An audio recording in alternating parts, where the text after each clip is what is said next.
Hello, everybody, and welcome to the Rise Above Justice Movement, the podcast. My name is Zachary Mallory, and I am the founder and the host of the Rise Above Justice Movement and the Rise Above Justice Movement, the podcast. Today, I'll give a viewer discretion is advised due to the nature of the topics that we'll be discussing. All right, so you're probably wondering, again, why I added a viewer discretion is advised whenever I'm talking to a candidate, because some of the topics that we'll be discussing could be a little alarming is for lack of a better term, not necessarily alarming, but more of like, just use your viewer discretion if you're listening beyond this point. But today I am joined by Jordan Herrera, who is running for Congress in Missouri, District 4. Jordan, welcome to the podcast. Good morning. Thank you. I appreciate that. And yes, I'm running for United States Congress here in Missouri's 4th congressional district. I as a Missourian myself, I grew up in Congressional District 5. And I lived in Independence, Missouri for practically my entire life up until 3 years ago, which I moved across the state line. And now I'm in District 3 of Kansas, which incumbent Sharice Davids is my current congresswoman. Um, let's begin by, just sharing who you are and your vision and why you're running for Congress. Yeah. So a little bit about me, and I think like the way I try to relate things over is when you understand the experiences that I've been through, you'll greater understand my advocacy and where it comes from. So I have a call to action in my campaign called Wake Up the Neighbors. And it comes from a real story when I was a young kid. I grew up in domestic violence with two parents that were alcoholic. Now they had three kids under the age of 25 with limited financial planning skills. This is the reality for millions of families today. And under that financial stress, unfortunately, my parents decided to, cope with that with alcohol. And unfortunately, physical violence expressed itself out of their alcoholism. Now, me as a little kid, I adopted a role where I would jump in the middle of the fight, try and break up mom and dad. But what 5, 7, 8, 10-year-old can really do that? So my secondary job was always to run out of the house, find the nearest neighbor to use their phone and call the police, save mom or save my brothers, get the fighting to stop. And essentially, that's kind of what I'm doing today is I'm still running out there across the streets, knocking on neighbors' doors, waking them up, trying to get them to realize what's going on. We have a problem in our house, my friends. We have people who are fighting, and children are getting neglected. They're getting left out. They're getting left behind. Single mothers and young families are the ones who are shouldering the burdens today. So it's a different kind of a fight, but it's the same mission I started when I was a little kid to get into the middle of fights between people that, might seem bigger than me or 10 times larger. It doesn't matter. You get in the fight, you do what you have to do. It's called service and duty. That's what brought me into this race is just understanding how we've been affected negatively by our government. And then also just the experiences that I've had coming out of poverty, growing up, starting with a GED, going into the Air Force, serving for nearly 16 years as a biomedical engineer. Eventually, I'd earn two more degrees, and eventually I would, because of PTSD, leave military service and become a practicing attorney today. My campaign, in a lot of ways, is the American story. It's not perfect and it's not a straight linear path, but it's the right path. It's the one that's over a lot of obstacles. It's moved through hardship and loss. My life has had amazing highs. I can't even tell you the reward I got in Afghanistan or hell, even in Iraq when we saved a person's life in our trauma bay. That is unbelievable amounts of joy to save a life, and you were there on a battlefield to do it. Cut to late at night, even now, sometimes today, I see myself staring in the mirror, and it's not joyful. It's instead a life of vacancy. What was it all for? What was it all worth? This idea of fighting against weapons of mass destruction, only for our president back then, was Donald Trump. He's president today, but Back then in May of 2020, he handed the nation back over to the Taliban. So my friends and I come from a class of veterans that were not only sent to war on the premise of weapons of mass destruction that never existed, but then I come from a class of veterans that after we got home, our healthcare benefits started to erode. Our housing benefits are no longer useful and they're discriminated against in the housing market. So we can't even buy a home today. There are states like Missouri that don't even offer competitive advantages to keep us in the state, knowing that we live on a fixed income. And yet this 20% or likely 15 to 20% sales tax is coming. And it's going to disproportionately affect those who live on fixed incomes, like disabled veterans and elderly folks and those who live with disabilities. Today I'm out there, I'm knocking on doors because there really is a fight going on. And there really are people who will get hurt. And I'm just asking for folks to take it seriously, to not lose hope or faith in their government, and that if we focus in on the right things, we can actually get really good work done.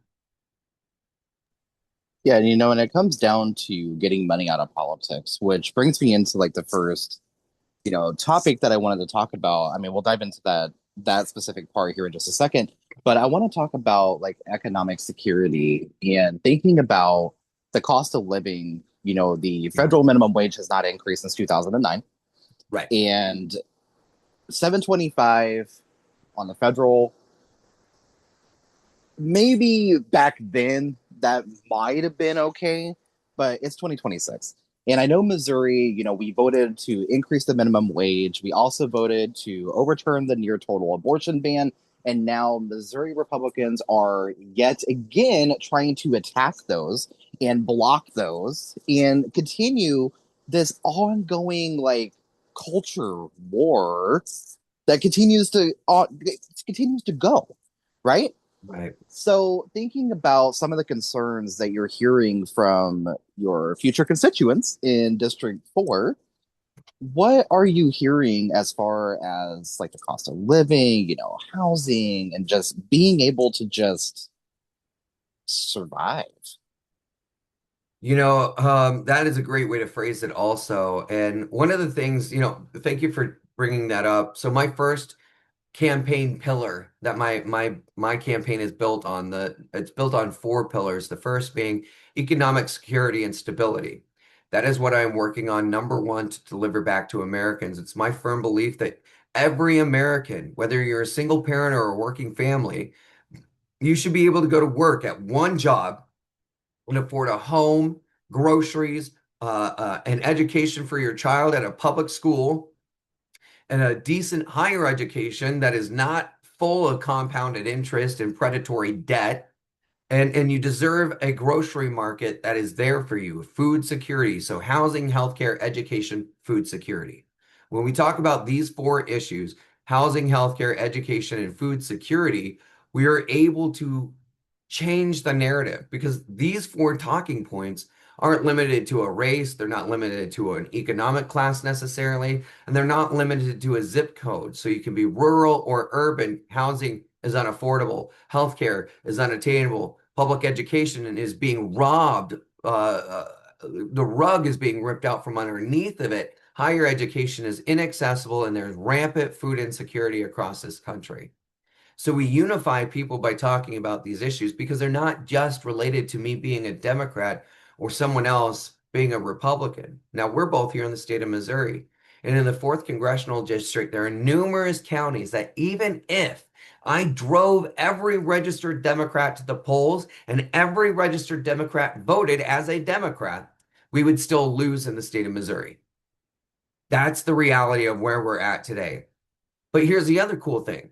There are over 800 to 900 or over a million unregistered voters in Missouri. We frankly do not have a head count. It's an extremely high number. So my goal is to register 900,000 people this year before the end of summer, and I need everybody's help to get it done. If you go to my website, jordanherrera.com, there's a flyer on the homepage, or there will be one today, that'll show you a tool of how to get 100,000 voters. registered. It's a three-part plan: organize, educate, and mobilize. Um, but what I'm hearing out in the rurals is that, those four predominant issues, right? If we're out in Sedalia or if we're out in Marshall, Missouri, they're worried about their hospital closing. That's the reality today. In Marshall, Missouri, Fitzgibbon Hospital just filed Chapter 11 bankruptcy. Sedalia is not far behind. The sad part about Sedalia at Bothwell Hospital there, that's the hospital that our active duty service members use. Our families at Whiteman Air Force Base. So when that hospital closes, we're going to have airmen, soldiers, sailors, and Marines now coming to our state to serve at Whiteman or at Fort Leonard Wood. And they're going to be hours, maybe multiple flights away from their home state of New York or Maine or Florida, Ohio or Guam. And they're going to be here in Missouri. And they're going to expect a hospital nearby. And instead, they're going to be met with a 2.5 to 3 hour drive to have their babies. Do you think military families are going to be wanting to come to this base? They're not. So when Mark Alford, our current congressman, guts our Medicaid system while protecting the Epstein files, mind you, he guts our healthcare system, making sure you don't get an exam clinic visit, but he is making sure that Donald Trump is covered up for his pedophilic crimes. He's making sure you can't get a cancer screening, but he is making sure that Donald Trump is able to walk free and assault young girls still today if he so wanted. That's the real problem today is our priorities are out of whack. You have an entire party that's there to prop up and promote and protect a whole host of pedophiles found within those files. Meanwhile, you have everyday Americans like myself, and regardless of the party that I affiliate with, everyday Americans who believe in common sense are saying, we don't want this as our leader of our nation. Regardless of whatever faith flag you bear or fly, I am an open Christian. Yes, I love my Catholic faith, but that has very little to do with my morals and ethics as it relates to why I believe Donald Trump should not be our president. It's common sense, folks. Pedophiles are not presidents. That you would think in 2026 people would recognize that. People would know about that, right? Yeah. And Mark Alford, oh my God. I grew up watching him on Fox 4. Okay. Yeah. I always thought he was an asshole. And I'll be the first one to say it. But I'm not the only one. I am No, not the you're only not. one. And just yesterday, he posted literally 22 hours ago on social media, honored to welcome at Sec Mullen, DHS, to KC today after Democrats' reckless shutdown DHS Gov for political gain. Republicans are united in our mission to deliver full funding for immigration enforcement. Here's the thing. We also have this issue that bipartisanly, the Laken Riley Act passed Congress. I will not downplay what happened to Laken Riley. It was absolutely horrific. Okay. It was a very horrific murder. Yeah. Absolutely horrific. I will never condone, I will never support violence towards Right. anybody. However, this Laken Riley Act denied the right to due process. Due process is guaranteed by the United States Constitution. And it's so important, Jordan, that you know this as a lawyer, you know this, but Yeah. for anybody who doesn't, it is so important that it is mentioned in the United States Constitution more than once. Right. It is guaranteed for every single person, no matter your citizenship status, that you have your day in court. If I go out, I get a traffic ticket, I have to go to court. That's due process. It is the exact same thing as figuring out those legal proceedings for people on American soil. It's literally common sense. It's so important. It's in the fifth and the or fourth and 15th Amendment or fifth and 14th Amendment. Um, You but know, I will say, folks do bring up the Lake and Riley incident a lot, and they say, "Do you want this to happen across America?" This is a perfect weapon to give back to folks for argument's sake, okay? Because Republicans, they know how to corner us. Let's be honest, they do. This is all we have to say in return. Do you really think his national origin had anything to do with him being a murderer? Do you think it was him coming from a different nation that made him a murderer, or would he have been a murderer if he was still born here in the United States? And most people agree that, yeah, him being born in a nation didn't make him a murderer. He was a murderer. So his national origin didn't matter. It was the fact that he was a murderer. And if we remember instead that immigrants are coming here to seek a better life, not to commit murder, then we understand the problem better. I mean, girls in Guatemala don't have access, they don't have the right to an education. They don't Mhm. have food, they don't have Mhm. health care. And when they're of age, they are then sold off or given to a husband and become their property. Mhm. And the one thing I do with conservatives around the state is I ask a lot of men and women this, but mostly men. Imagine you had a 6-year-old girl and she's never going to get an education. She's basically a property asset. She'll never have a full belly of food in her stomach. She'll be fighting for that for herself and for her children for the rest of her life. If you know that, how many miles are you willing to walk so your daughter has a shot at a better life? Mhm. I Mhm. guarantee you, every single Republican I've ever talked to and posed it that way, oh, I'd walk as many miles as it took. That's what they're doing. They're walking as many miles. You want to know why they come back 6, 7, 8 times through our border? Because they're searching for a better life. And so, what we do as Americans, which is the most inhumane response to our immigration, and granted, as this Democrat has a very different immigration plan than anyone else.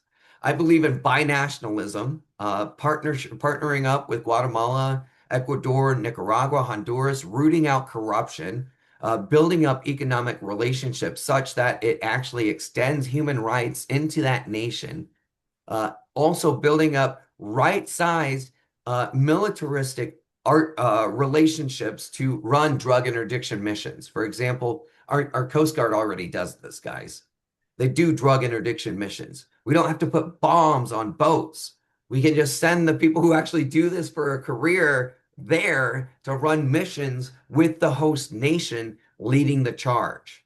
The whole point of all of this is when you have binational relationships, whether they're binational on economic terms, human rights, or militaristic terms, both nations grow. We serve our own national interests by being in those host countries with their assistance, them leading the way, not imperialism, not colonialism. This is binationalism. It's very different.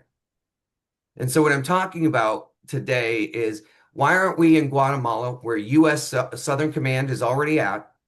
And why are we not building out immigration refugee places there in country so they have a place to go to there in country rather than waiting for them to travel thousands of miles, arrive at our doorstep, and then we kick them all the way back home for them to just do it over and over and over and over and over. Whereas if we just built the facility in their own host country, they wouldn't have to traverse and we could work on the issues.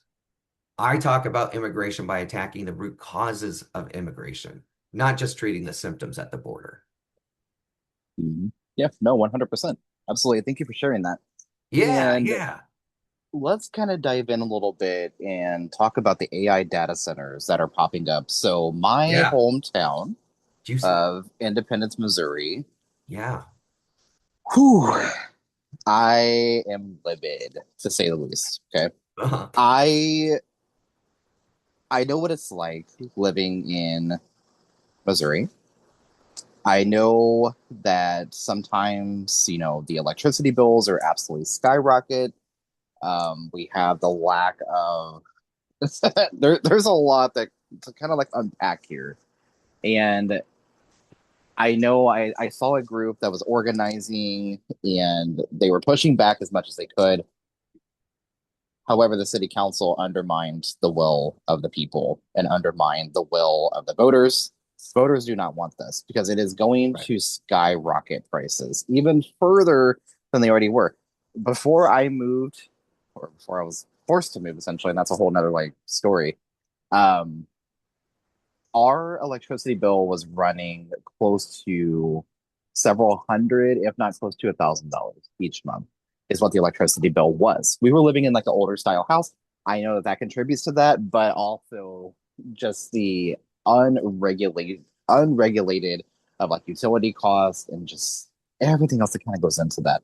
But Yeah. now people are showing up at city council, and not just in Missouri, but across the country, pushing back against these AI data centers because it is going to use a lot of water.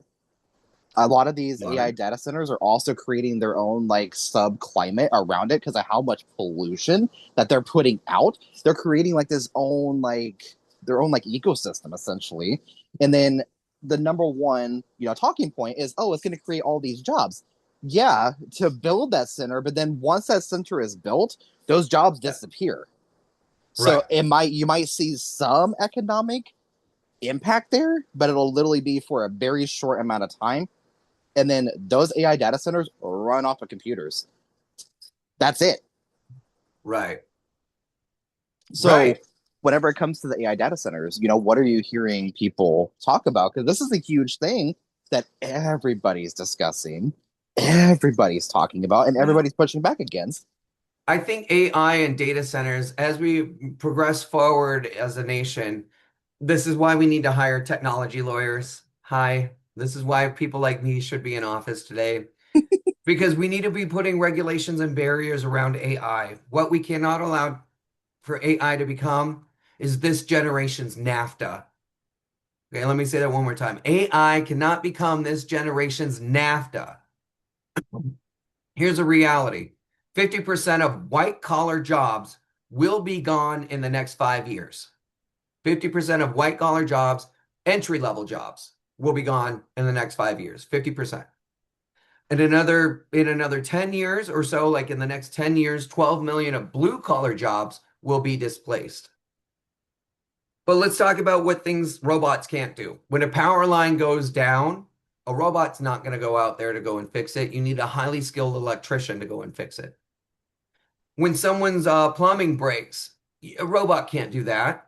You need a highly skilled and experienced plumber to go out and take care of that work, a pipe fitter, a union member. When your roof is ripped off of your house because of a new tornado that just popped up, or because of, snowpack that shouldn't be there or whatever else. Any number of natural occurrences. You're going to want a highly skilled and trained contractor to come out and take care of the work and lead the work, right? We want buildings to be erected. Who's going to operate those cranes? It's not going to be a robot because you're navigating traffic, you're navigating pedestrians. It's too many variables for any robot to control. You need a person to operate those heavy cranes, those big heavy cranes. You need a highly skilled and experienced heavy machinist operator, right? A good union worker. So we need to remain a little bit more clear about what jobs will be there, what jobs will not be there. Now I'm an attorney. Mine is on the chopping block right at the top. And I'm very aware of that. So that's why I say AI cannot become the next NAFTA.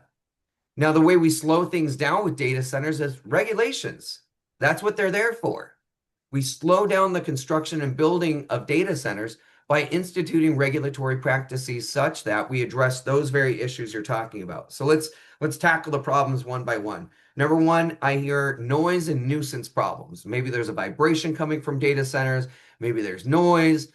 If you go to Loudoun, Virginia, which is the largest concentration of data centers in the country, they engineered some of these problems away with sound deadening material around exhaust fans, sound absorbent material on the walls, uh, vibration absorbent padding underneath servers and underneath the building itself to reduce some of that. So we can engineer some noise and nuisance problems away.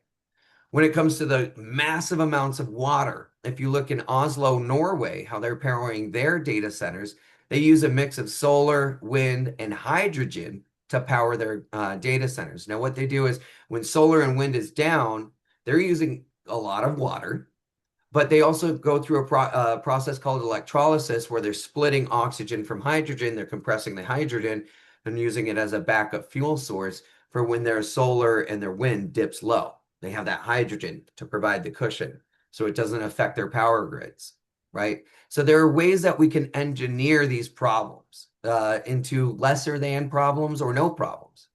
Now, the water pollution is huge. Across the state of Missouri, we have one major aquifer. It's the Ozark Plateau Aquifer that nearly 6 million Missourians drink out of. If that winds up getting polluted, it pollutes everything we use for the state. It pollutes all of our farm water, all of our drinking water, it pollutes everything. So we have to be very, very cognizant of who's going into office, who are we electing, it can't just be the people that say no data centers ever, because then you run the risk of having America fall behind even further in the technological future. And that's something that I am not willing to do. I think there's a way that we can still build data centers that are healthier, cleaner, greener. And now let's talk about the jobs, right? So you're right. It only provides temporary jobs. So how are these things even going to be productive?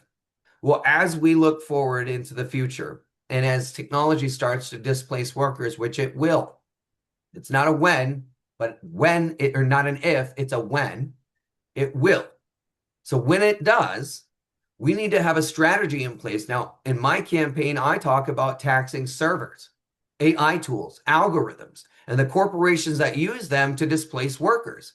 So if you're Target and you're going to install all of these automated machines so that way you don't have to pay cashiers, great. We're going to charge you for every displaced worker that that machine was put in to displace. So if that machine replaces 10 workers, that machine is getting taxed 10 times the amount. Thank you, Target. You're still going to contribute. And furthermore, I'm one of the few politicians, a few candidates out there today that is talking about a welfare repayment program by these corporations. So places like Amazon, Mr. Bezos, we are not here as the American taxpayer to subsidize your workforce. It's my belief that at the end of the year, your company should be paying back every single welfare dollar to the American taxpayer. We are not here to subsidize you becoming the next trillionaire. Frankly, no American gives a crap. I don't care. What I care more about is keeping more people fed. So when we're talking about utilities, right? That's the one issue that we've got to next address. I can't engineer that away entirely overnight. So right now, in their current form, I am not currently pro data center in their current form because they are going to affect people's utility bills. They're going to affect people's ability to stay housed. And I know that root causes of homelessness, the number two reasons today, number one, housing costs. Number two, healthcare costs. So if we're adding any additional burdens to housing costs, it's a no-go. It's a non-starter. It will end up with more people in homelessness. It's already a fragile system as it is. So we need to encourage these data center building, whoever is building these, and the biggest five companies that are building them right now are QTS, which specializes in data centers, Google, Meta, Amazon, I always forget the last one, Microsoft. Those are the five biggest ones. And also, as we're talking about energy independence moving forward, these five companies are also the five companies that want to build nuclear reactors to power those data centers. Mhm. Which is not addressed literally at all. It's by I design. talk about it. I'm an engineer, so I talk about what we're looking at for. Look, if you know what we produce as a United States and what we export, this is an opportunity for us. If we are the chief exporters of small mobile reactors or SMRs, which are about the size of a very small gas station, a very, very small gas station, like that has one or two pumps at it, that kind of a small gas station, very teeny. That's an SMR. And it kind of looks like a tiny little outhouse building, and you'll see a nuclear core reactor in the center, and then basically that's it. And essentially, with the reactor being small and mobile, it allows for them to be built faster. And here's the cool part: if the United States is the chief country building SMRs and next gen 4 reactors, this is the next production line, my friends. And also, we would be responsible for making sure that they only get the necessary uranium to power that said SMR or mobile reactors. So this really does try to attempt to achieve what was sought out under the START treaties or the nuclear non-proliferation treaties that expired in February of 2026. So why we're also seeing a lot of talk about nuclear power right now today is because the START treaty ended in February of 26. So we can now talk about modernization, reinvestment, and frankly, some of these do need to be reinvested into. Some of these weapon systems have not been upgraded since the 1960s, and they do need that. And now, while I don't want to institute or create another nuclear arms race, I also don't believe that we should be doing nothing because China and Russia are already modernizing their nuclear forces as well. 100%. Absolutely. Now, let's pivot really quick. And you're an LGBTQ veteran, I sure am. Yeah. and you served this country proudly in multiple different ways. And, first of all, I want to say thank you for your service. Thank you. That's always very, as somebody who comes from a background of military, my grandfather, his father, and like his grandfather, like it was like this whole line that served the country. Uh-huh. My grandfather was also a union organizer here in Oh, Kansas fantastic. City. So he did a lot of different work. And so obviously very pro union, very pro veterans. And the way that veterans are treated is astonishing to me. It is deeply alarming, and there is not enough movement around this. But I want to just throw out there that, Jason Kander is also a veteran here in Missouri and creating these tiny homes and a tiny home project, which is also expanding across the country. Just kind of seeing it, I think it's incredible. It gets our unhoused veterans off the streets. I used to work at a local shelter, and I told the story before, but there was a veteran that came in, and we didn't have a place for him to sleep that night. So he went across the street to a park and slept on a bench, Hmm. and then was also harassed by people that were also in that park. He was harassed by law enforcement. He was harassed by the city. He was harassed by all of these people. He kept coming back each night, and I worked 5 days a week, and he would come back each night. And then finally, I was able to get him in because somebody ended up leaving. Their time ran out, Right. and they were going into housing. But I was like, you know what? Actually, yeah, we do have a bed for you, and I'm gonna make sure. I went and got my supervisor. I was like, we got to make sure that this guy has space. Like he's literally trying. He served our country. He's a veteran, and the look on his face just went from like, okay, another rejection to finally having somewhere to actually sleep. He'll have a meal. He'll actually be able to take a shower. He'll be able to do all this. We saw like a whole like change in him. And it is astonishing to me that this is how the richest country Yeah. in the entire world, or one of the richest countries in the entire world, has the poorest communities and the poorest systems. It is insane to me. But yet, and I'm just going to say it, let's build a freaking ballpark downtown Kansas City. That's insane to me. It is That is. insane to me. And I can't even begin to tell you how irritated it makes me that they want to move this ball stadium, but yet we can't get more shelters. We can't get more Public actual, transport. like actual affordable housing. And then you also want, speaking of transport, this is another thing that irritated me. And I'm really glad that KC Tenants is really organizing. And, this, I believe they also just created like a bus rider tenant union. I think Um, so, yeah. and seeing that organizing happening, it's like we can't get actual true affordable housing or expanding the public health option, but you want to take funding away from the transit and do what with it? Because now you want to actually bring back to where people have to pay to ride the bus. We got rid of it for a specific reason to expand. And then we build the streetcar expansion. It's incredible. It's great to see. But there's other things that we need to also do. And building a stadium is not a priority. That is insane to me, Jordan. But just thinking about this, thinking about being an LGBTQ veteran and the state of like LGBTQ across the country, we're seeing attacks on trans youth, we're seeing attacks on trans people, we're seeing Yeah. attacks on trans people serving in the military and LGBTQ people serving in the military. What's your reaction to everything that is going on?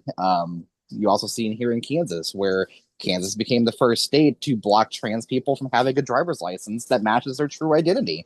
Luckily, my partner's driver's license was amended in the state of Missouri.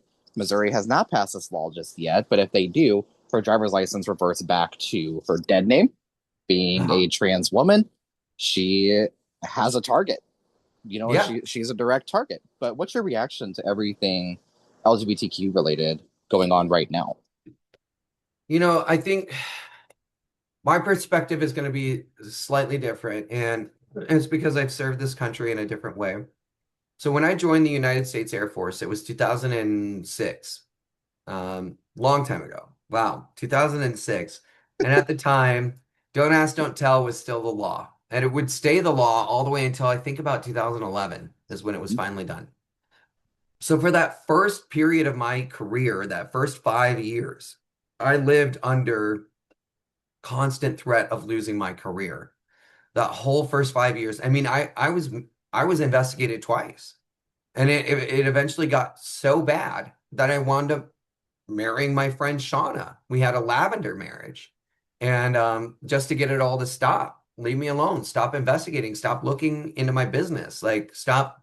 I had a guy follow me home. And then my boss, this true story, I was 19 years old. I had just come in, maybe I was 20 actually, 20 years old, and I had just come into the Air Force. I'd been in less than a year.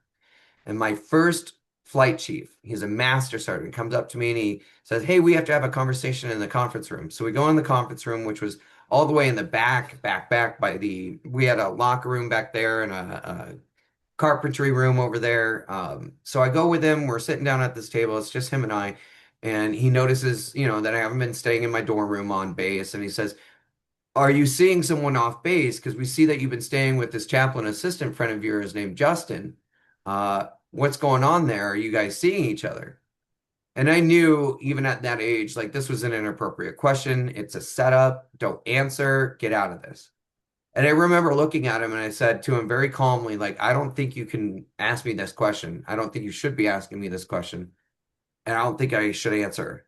And I pushed myself away from that conference table and I stood up and I walked out. Now, I almost wet myself. I was worried. I thought I was going to get, some kind of harm happen to my career. I didn't get anything because he couldn't do anything. It was an illegal conversation, what he was trying to do. 10 years later, that same person would come back and he would apologize to me at a different base, thousands of miles away. He knew I was in the area and he showed up 10 years later and he said, "I'm really sorry about what I did. I had a lot of time to think about that this last several years and I've just never forgiven myself." And I had the opportunity then to forgive him, and I did because there's a hell of a lot more strength in forgiveness than there is in hurt. And the hurt never did anything for me. But the forgiveness gives me this story and allows me to tell this narrative that you can be a bigot and be changed over time. So I don't give up even on bigots. I really don't. And now, me as an LGBT candidate here in Missouri, it's hard. There's a lot of people who want to question my sexual orientation and running for office if I'm qualified.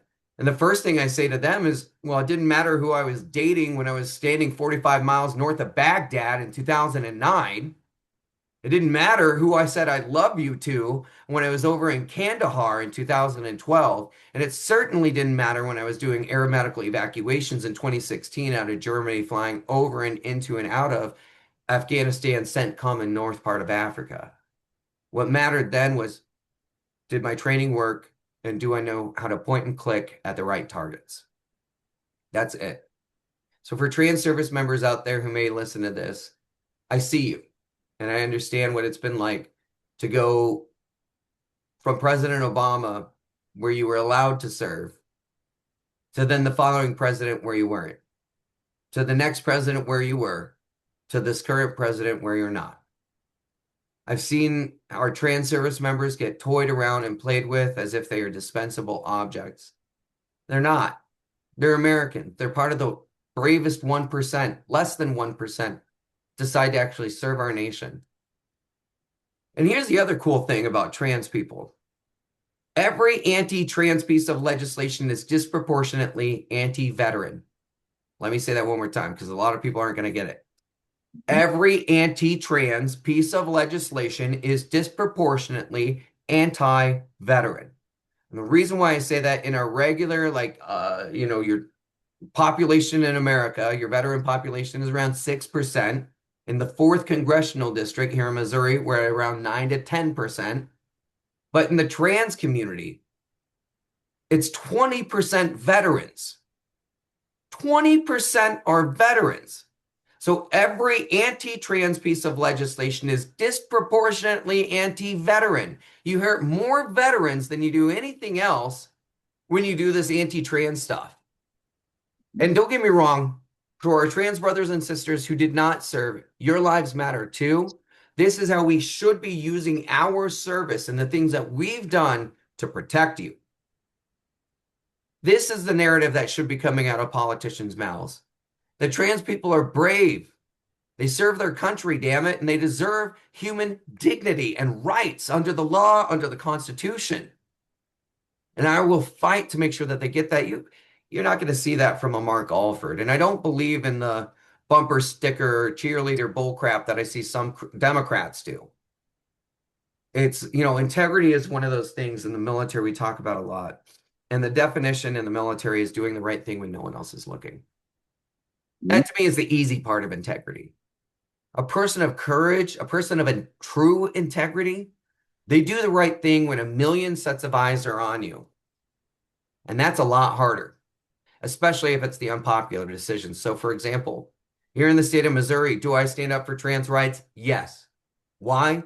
Because it's the right thing to do.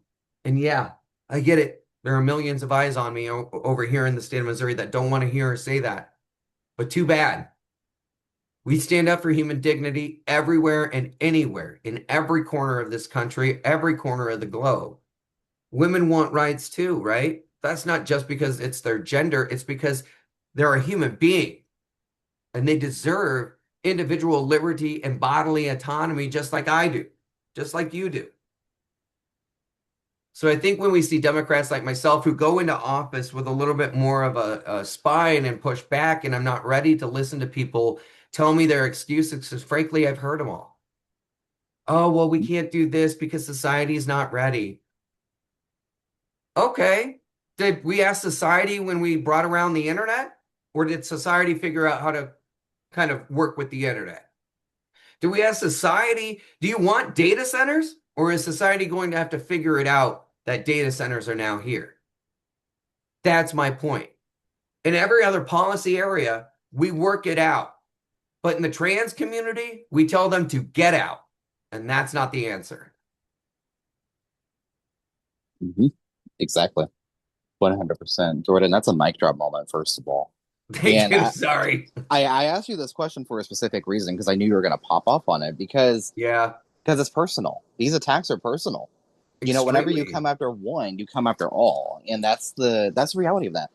If I was a parent, okay, I would rather have, and I mean, I have a poodle, which is enough. Anybody out there, if you have a poodle, you know what the fuck I'm talking about whenever I say this. I have a But golden doodle. Yeah. oh Jesus Christ, I tell you Yeah. what, you want to talk about high fucking maintenance. Right. And I thought I was high maintenance. Woo! Lord Yeah. have mercy, I got a poodle, and it's like a whole nother level. Which actually, he's a poodle slash schnauzer. Oh, very nice. So a Uh, sniffer. yes, and very yeah. Anyway, I was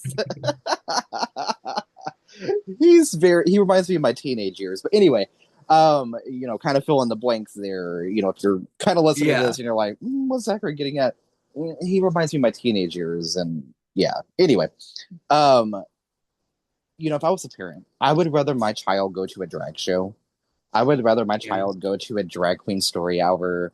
I would rather my child go to just just a drag show in general and be around a drag queen. They are some of the most loving freaking people. I grew up at Hamburger Right. Mary's, Jordan, right here Oh, nice. right in downtown Kansas City. Me and my mom used to go to drag shows like literally every weekend. We went to drag brunch. We got to know a lot of the drag Yeah. queens.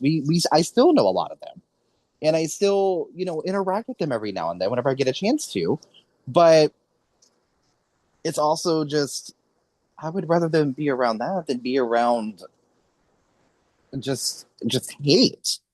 Whenever I first came out and I got on social media, this was back in like 2011.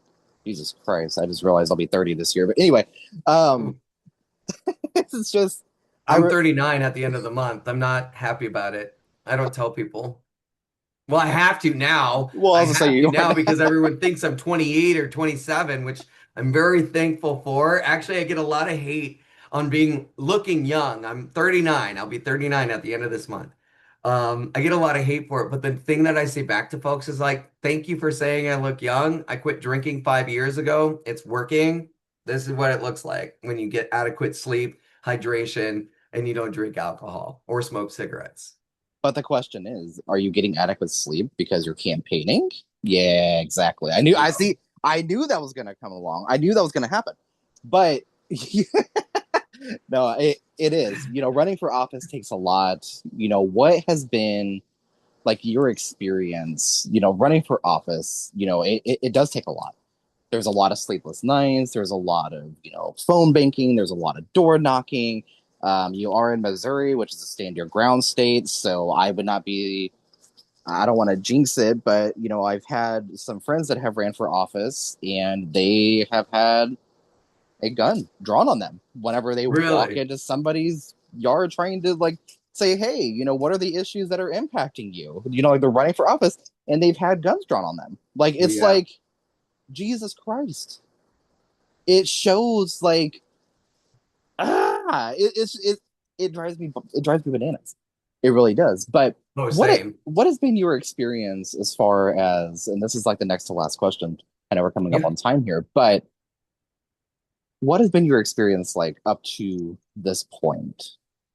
Ooh, well, okay. So, when I get elected this fall, I will be Missouri's first Hispanic and Latino American to represent the state, let alone win a major party nomination for our state. That's never happened. Never happened.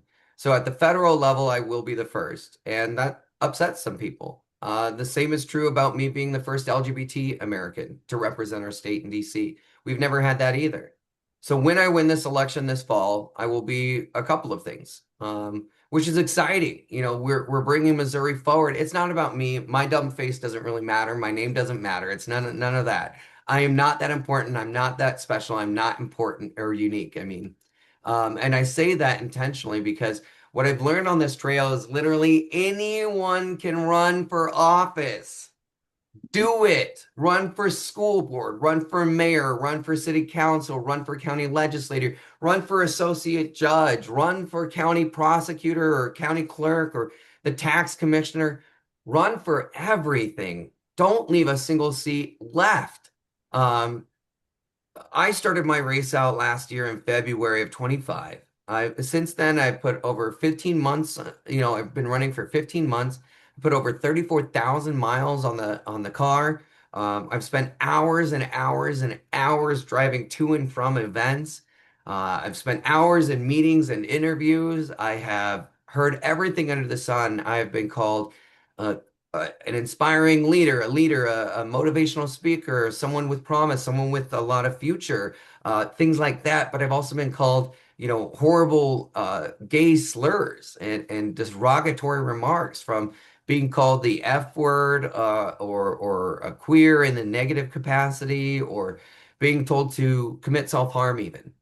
There have been Mm. multiple death threats. In fact, on one instance back in September of last year, my co-speaker, Will Westmoreland, was unable to speak with me on stage because he was also experiencing, well, he had been experiencing death threats as well.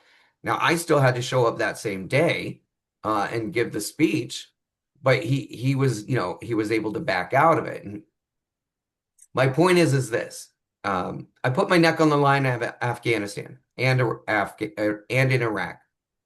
I put my body in harm's way before. I had multiple people in Afghanistan threatened my life at one time. I was in a very, very scary situation. Um, they were not successful. I've tried to take myself out by my own hand 3 times and I was not successful. So if any Republican wants to pull a gun on me, you're not going to be successful either. I'm not saying I'm returning fire with fire. That's not it. I'm not calling for violence here. I'm calling for the de-escalation of violence. When you tell your story and you remind folks who you are, that you're a veteran, that you did these things. My second job I ever had, I was making lead ball shot for black powder rifle. I grew up around hunting, gaming, fishing, and I talk about these things with Missourians because this is how they identify. And if you understand the stories of the people you're hoping to represent, If you understand their way of life, then you tell your stories knowing it will resonate with them because they went through the same thing. I learned how to hunt and fish when I was 10, 12, 13 years old, just like every other boy here in Missouri, for the most part, out in the rurals, got to learn. I also got to learn dove hunting, pheasant hunting, quail hunting when I was a teenager, just like a lot of kids do, turkey hunting, things like that. So when we're talking about, an LGBT candidate moving forward, we have to remind ourselves, well, I'm just a person. I'm an American first. I'm not a gay person first. I'm an American. I just happen to be gay. But I also do all of the same everything else that everyone else does. You know what I mean? So when we talk Mhm. about those stories, and I remind folks, I grew up on a stockyard. My grandfather at the time, he was married to my grandma Susie. His name was Gaslin, Dennis Gaslin, and he lived on a stockyard in Nebraska. We grew up around cattle. We grew up around corn. These are the same stories that Missourians have. So, for me being a gay candidate, one of the things I do is one, I tell people who I am, but I also couch it in stories that let people know I am your brother, I am your neighbor, I am your nephew, I am your friend. And when you come at it in that respect, and not from a judgmental lens, people are more apt to give you their time and listen to you. That's what I've learned and what I've experienced being an openly gay candidate, even running here in Missouri. It's tough, but you know, one last little anecdote on this. Because I do live with PTSD and debilitating anxiety sometimes. It's hard for me to go out of my front door. But I remember going to an interview a few months ago and I was crying during the interview. A few tears just fell down my cheek and I apologized, said, I'm so sorry. I'm dealing with anxiety and PTSD today. It's slapping me hard in the face. And everyone understood and they were very welcoming uh, and allowed me an opportunity to express what I was going through in that moment. And I looked at my campaign manager. He's 29, he's a Black American. And I said, Will, this is what it takes. And I said, I'm so sorry about our meeting, but this message is for my campaign manager. I said, this is what it takes. Sometimes you're going to be shaking. You're going to be so scared to leave your front door, to be who you are, to say what you believe in. But you get up and you walk out of that door. You cross the threshold because it's not about you. My name doesn't matter. I am not unique. I am not special. I am not important. I walk out that door because I see the thousands of people behind me right now. You don't see them. No one else can, but I can. I know what they sound like. I know what they look like. They're survivors of self-harm. They're trans people. They're gay people. They're Hispanic people. They're young, poor kids. They're single moms. They're working families. They're young little gay kids like me who just need a fighter and an advocate. And I see them. And I have to be brave and I have to suck down whatever tears are coming out and I have to walk out that door and have to make the meeting because it's not about me, it's about them. Always. That's what my experience as a gay person has shown me in Missouri how to be a candidate of courage.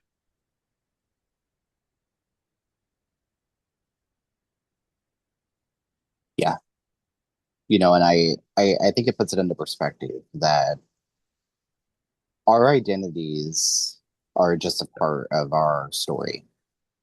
Because there's a lot more to it than just who, Yes. me being a queer, non-binary person, I'm engaged to a trans person. I'm a lot more than that. I'm Right? a survivor and I'm an advocate for mental health because your mental health is just as important as your physical health, no matter what RFK Jr. says, trying to take away people's SSRIs, which, uh, Jordan, I'm going to tell you this. They take away SSRIs, you're going to see a massive uprising whenever it comes to that. And this isn't me advocating for medication because, we know how pharmaceuticals are. Right. We were talking about money in politics. A lot of politicians receive money from pharmaceuticals too. Right. But people should have the right to be on medication if they choose to do so. And it's the same argument whenever it comes to abortion rights. It's your body, it's your choice. If it works for you, great. If it doesn't, great. You still have that choice. You still have that option to get the healthcare you deserve. Right. It's literally common sense. Healthcare is an absolute human right. Mental health is just as important as your physical health, and everybody should have the right to access that. And for a government to overreach and say, oh, I don't like this medication, so I'm going to ban it. No, absolutely not. And, Right. some people that are going through menopause take SSRIs. Right. I don't know about you, Jordan, but I cannot imagine an uprising of menopausal women not on their medication. This is I going to don't want to be be there. deeply alarming. Yeah, yeah, yeah. And I'm going to lock my doors and, hope for the best because it's like, but you know what? I'm also going to support them doing that too because that's their right to do so. To push back against a authoritarian attempt of a regime, and I say attempt because they're not going to fully get Yeah. there because luckily our constitution blocks it from getting to that point, but it doesn't mean they're not going to try. It doesn't Right. mean they're not They going are to going make to try. these. It doesn't mean they're not going to make these last 2 years absolute living hell because they're going to do everything that they can. Donald Trump and this administration is a warning shot. Yeah. If we, the people, do not get our shit together, it is going to be 3,000 times worse than what we are experiencing right now. We I agree. have to get people like you. We have to get people like a lot of these other candidates that have interviewed into office to put the guardrails up. I explain it as if you're going to a bowling alley. I suck at bowling, so I'm going to use myself. I it used to be where I had to have those guardrails up, so that Yeah. way the ball wouldn't go into the gutter. Literally, we need these guardrails. We need ethics for the Supreme Court. They should not have that much power. And I always say that if your life doesn't depend on a Supreme Court decision, stay in your lane. And it's anyway, let's talk about No, I something good. completely agree. How can people contribute to your campaign and uplift the work that you are doing? As I say with all candidates, it's going to be in the description of this podcast episode. Okay. But how can people contribute to your campaign and uplift the work that you are doing? Yeah, so my campaign, we are everywhere and anywhere all at once. Literally, That should be my campaign slogan. Anywhere and everywhere all at once. So best way to find me is go to jordanherrera.com and you're going to see a lot of tabs there. One is going to be our merch tab. So go ahead, click on that merch tab, get a baseball cap, a yard sign, or a t-shirt. All of those really do help us to build the foundation for us to send Mark Alford back to Fox News. That's what I am focused on. He is my opponent. That is who I'm working on defeating is Mark Alford. Um, if you can't go to jordanherrera.com and buy a yard sign, still visit the website. Check out my social media accounts. You're going to see we do a lot of things. I have yard signs also for sale in my office. We're located at 103 South Jefferson Street in Raymore, Missouri. We are there from 10 a.m. until 4 p.m. Monday through Friday. I believe I'm the only congressional candidate, except for Mark Alford, who has an office in the fourth and is there Monday through Friday. Now, Mr. Alford is not there. He is never there, but I am. So feel free to reach out, make an appointment. And then the contact information that's on the website, I'm the only one who answers the campaign phone line. So call me anytime, day or night. I would love to have a conversation with you. And I usually get back to folks within 48 hours on the campaign line. So if I didn't answer your call, just leave me a voicemail and I'll get back to you within 48 hours. And then we always have events coming. So on that same campaign website page, go to jordanherrera.com/events, and you'll see all of our events that are upcoming, where I'm going to be speaking next, the next meetings I'm attending, and hopefully you'll be able to meet me somewhere else. Now, there should be a new function coming online soon called Meet Jordan, and you'll see that tab on there. So if you would like to meet me specifically, you're going to see that availability here very soon, if not today. It should have been done today. I'll follow up though. You'll see Meet Jordan on there where you can just put in your name, information, whether you're requesting just a one-on-one meeting for 30 minutes or if you're requesting us to come out to your home for a house party. That really does help us as well. So if you're willing to host us as a house party, help me organize a town hall. That really does matter. Of course, door knocking and call banking helps us as well, but we get more results when we are out in front of people and actually face to face and talking. Unfortunately, today just across the political landscape, fundraising is hard. So I don't know if anyone else has said this to you, Zach, but like whenever I call people nearly 4 to 5 hours a day, every day, to the best of my ability, Monday through Friday. And I get voicemails probably about 90% of the time, which is normal. But in the call area, that 10% that people who do actually answer, it's been hard. So I don't know if Democrats yet are getting it or not, but guys, if you want your constitutional rights, if you want your civil rights to survive, you're gonna have to fight for them. They're not playing nice, and they're not taking any gloves off. I mean, hell, I don't even like this phrase. What's his face? Hegseth said, "Give no quarter," which is a war crime, by the way. But he said, "Give no." That's their mindset, though. So get out there, register to vote, go to sos.mo.gov, and then join a candidate's team. Let's make sure that Democrats win. It's going to take all of us, though, to get there. Absolutely. Jordan, thank you so much for, first of all, bringing your whole self to not only this interview, but to everything that you do. Your campaign is very inspiring to me. And, Thank you. it's an honor to sit down and talk to you. Again, thank you for your service. And then, secondly, I will see you at an event probably pretty soon. Yeah, I'm great. gonna make a note that I need to come hear you speak directly in person and obviously show my support that way. Just know that if I was in congressional district 4, you would have my utmost support. I firmly believe in what you are doing.